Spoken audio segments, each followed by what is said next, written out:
তিন যুগের ইসলামী শাসনকে উৎখাতের লক্ষ্যে ইরান জুড়ে হামলা শুরু করেছে যুক্তরাষ্ট্র ও ইসরায়েল।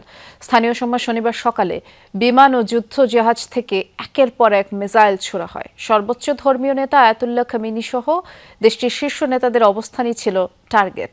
দুটি স্কুলে চালানো হামলায় 53 শিক্ষার্থীর প্রাণ গেছে। আজ রাতেই খামেনিকে উৎখাতের ঘোষণা দিয়েছেন মার্কিন প্রেসিডেন্ট ডোনাল্ড ট্রাম্প। সিলন টি রপ্তানিতে শীর্ষে। একযোগে বিস্ফোরণ তেহরানের বেশ কয়েকটি স্থানে। শনিবার স্থানীয় সময় সকাল 10টা নাগাদ মুহুর্মুহু এই ক্ষেপণাস্ত্র হামলা চালিয়েছে ইসরায়েল ও যুক্তরাষ্ট্র।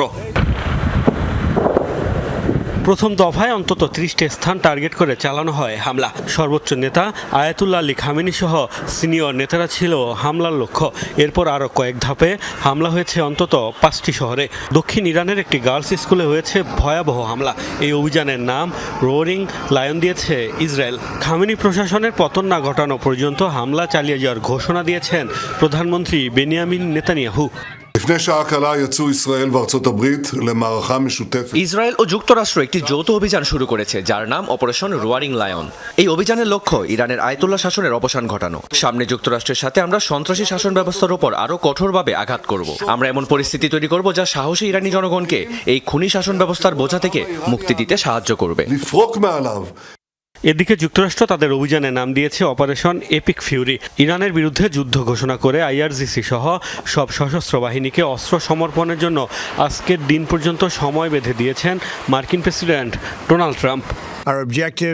ইসলামিক রেভলিউশনারি গার্ডের সদস্যদের, সশস্ত্র বাহিনী এবং সব পুলিশ সদস্যদের উদ্দেশ্যে বলছি, আজ রাতেই আপনারা অস্ত্র সমর্পণ করুন, নয়তো নিশ্চিত মৃত্যুর মুখোমুখি হবেন। ইরানের জনগণকে বলছি, আজ রাতেই আপনারা স্বাধীনতা পাবেন। গত 2 মাস ধরেই ইরানে হামলার হুমকি দিয়ে আসছিল যুক্তরাষ্ট্র। এর মধ্যেই পারমাণবিক কর্মসূচি নিয়ে চুক্তির লক্ষ্যে মার্কিনীদের সাথে বৈঠকে রাজি হয় তেহরান। সেই কূটনৈতিক তৎপরতা চলাকালীনই চালানো হলো এই হামলা। মোস্তফা মাহমুদ, যমুনা নিউজ।